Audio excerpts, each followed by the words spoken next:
Chapter 7. The Unveiling. The air was still and cool on the morning of Paris's first real run. The track was empty save for Robert, Claude, Jake on Paris, and another jockey on Billy. The high stakes of the moment were palpable in the quiet, pre-dawn air. This wasn't about winning money.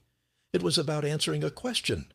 Would Paris's heart be enough to overcome his flawed hoof? Robert's gaze was fixed on Paris, a knot of fear and excitement in his stomach. He was an engineer, a man of reason, but he was here today, on faith alone. The instructions were clear.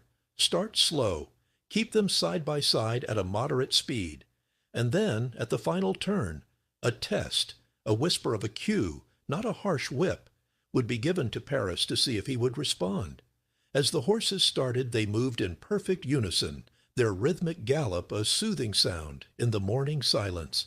At the first turn they were neck and neck, a beautiful display of equine athleticism.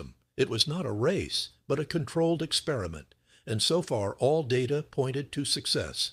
Robert watched, his breath caught in his throat, terrified that this leap of faith would end in a catastrophic disaster. At the last turn, Jake executed his instruction.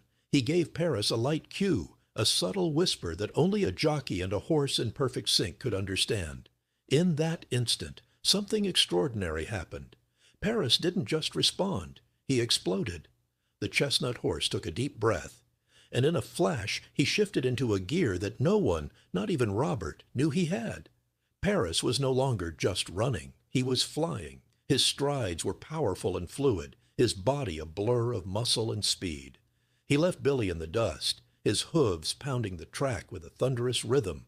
Jake, a man who had ridden hundreds of horses, felt a connection to Paris that was beyond anything he had ever experienced. At the last 200 meters, he just let Paris go, whispering to the horse, "It's up to you." The final result was astonishing.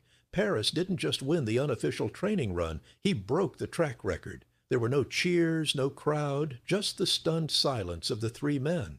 Robert, who had been watching with tears in his eyes, fell to his knees in a wave of overwhelming emotion. It wasn't the broken track record that moved him. It was the fact that Paris's leg hadn't broken. His faith had been rewarded. Claude, the pragmatic Frenchman, was speechless, his emotional defenses crumbling.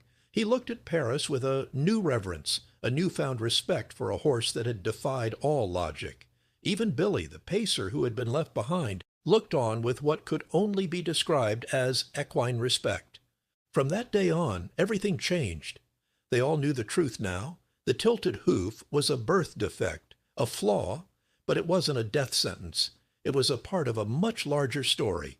Paris wasn't a broken horse. He was a horse with a broken past, a champion with a heart that had been waiting for its chance to run. The unspoken understanding between man and horse had proven to be the most powerful truth of all. The secret training would continue, but the fear of a broken leg had been replaced by the exhilaration of a shared dream. This was the moment the Evans family's life and a certain chestnut horse's destiny truly began.